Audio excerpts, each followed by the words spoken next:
Сәлем қыздар, мен каналыма қош келдіңіздер. Мен енді каналды бастап жатырмын, қолға алып. Мына жерде палау жасаған түрім. Мынау қатын бізге Америка ашып жатыр ма, палау жасаған түсіріп деп күлетін шығарсыздар. Бірақ осы ең алғаш рет келін болып түскен кезде, осыдан 10 жыл бұрын палау жасауды білмейтін едім. Мен өзім негізі Шығыс Қазақстанның қызымын.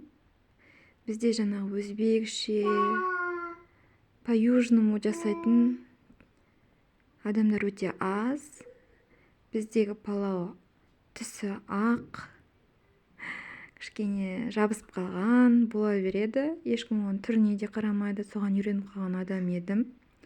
Келін болып түскен кезде жоғары жақтан палау жаса деген бұйрық келді. Осы жерде палау сол кезде сол жерде палау жасадым. Дастарханда сол палауыма қойып, жан-жағыма қарасам, адамдардың түрлері өзгеріп кеткен. Сол жерде күйеуімнің түрі өзгеріп кеткен. Тамақтанып болғаннан кейін сұрасам, палауын күрішін өліп қалған дейді. Ол қалай өледі деп мен онымен ұрсысып жүрмін. Сөйтсе, палауда күріш жабыспауы қажет екен ғой. Сол кезде соны түсіндім.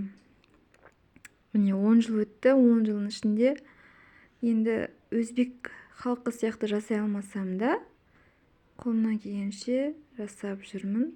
Және де өте дәмді, өзімнің отбасыма ұнайды, күйеуіме де ұнайды.